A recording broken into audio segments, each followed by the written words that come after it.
Shifting gears now to unemployment with a capital U. President Obama's senior political advisor, David Plouffe, saying, and this is a quote, "The average American does not view the economy through the prism of GDP or unemployment rates or even monthly jobs numbers. People won't vote based on the unemployment rate. They're going to vote based on, how do I feel about my own situation? Do I believe the president makes decisions based on me and my family?" End of quote. Of course, that was just a couple of days before the shockingly dismal June jobs report. So with unemployment now hovering upwards, 9.2%, should Team Obama start rethinking its re-election strategy? Joining us now to talk about it, Roll Call staff writer Emily Heil. Emily, good to see you. Is David Plouffe's statement the kind of regrettable soundbite that may come back to haunt the Obama campaign because, you know, they strike voters as insensitive, if not naive? Sure, and I think you're already seeing Republicans jump on that comment. It really did open the administration up to criticism. You know, in one way, he's actually he's correct. People don't talk about unemployment in those sort of economic terms. They talk about it in very personal terms. And I can only imagine that losing one's job would be really the most devastating thing that could happen to a person, or one of the most devastating things that could happen to a person. So yes, they do talk about it in personal ways, but that doesn't mean that just because they don't use those words, GDP or high unemployment rate, that they don't mean something to people, that they don't affect them in just as real ways. And so, yes, I think that it does leave them open to criticism, and I think that you're going to be seeing that. I think you already have seen that. That soundbite, I guarantee, is going to get played over and over and over again, in addition to the one of the president saying, you know, and chuckling about it, gee, I guess shovel-ready weren't really shovel-ready jobs. But the White House Press Secretary Jay Carney jumped in, and I'm wondering if he made matters worse when he tried to defend Plouffe's comment. Take a listen.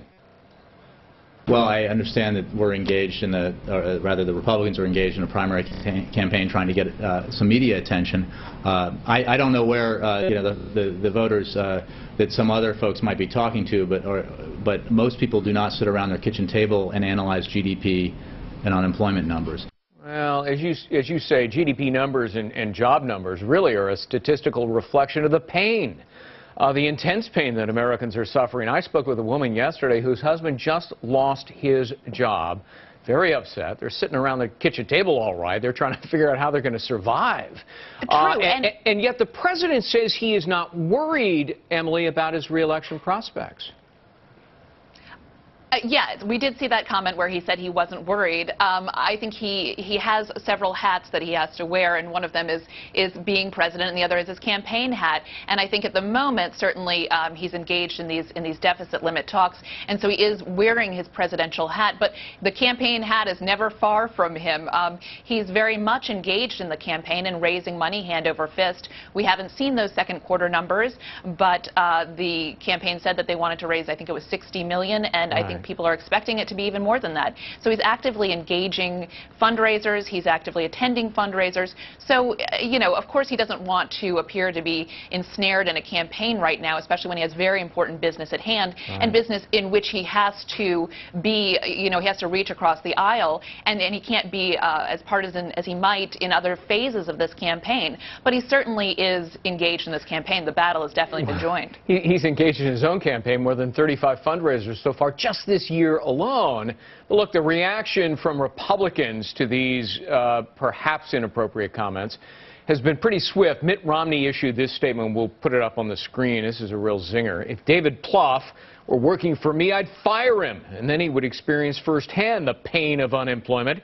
His comments are an insult to the more than 20 million people who are out of work, underemployed, or who have simply stopped looking for jobs."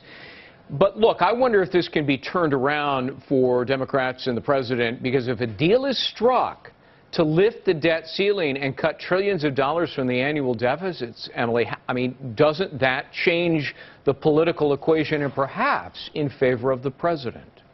I think you're right. I think he will see some upside to that, certainly a political upside. But again, this deficit limit talks are really not something, talk about something that people don't talk about at the kitchen table.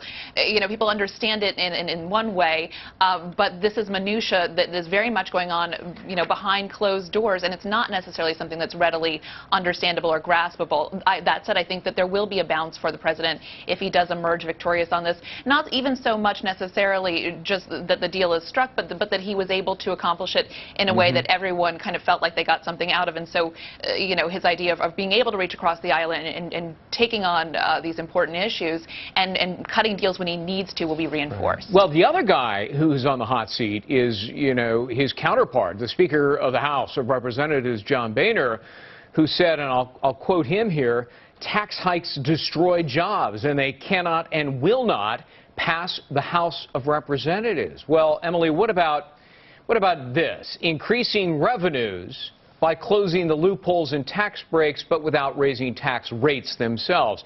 Do you think House Republicans would go along with that, or would the Speaker need, he would probably lose a lot of conservatives in the House, he'd need Democrats to go with that too? He might, and he has to make some pretty precise calculations here, depending on what kind of a deal they ultimately end up cutting. John Boehner has a very difficult job. His caucus in the House of Representatives is you know, it's all over the place, but there's a very strong and very vocal, very conservative kind of section of that caucus that he's going to have to answer to, and you can bet that they're going to squeal if they don't like this deal. They might not end up liking it. It might end up passing with the help of Democrats, but they're going to kick up quite a bit of a fuss. So he has a very difficult job negotiating within his own caucus. Emily Heil, thanks very much. A roll call. Good to see you. Thanks for your insights. Glad to be here. Thank you. Heather? Well, Democratic leaders select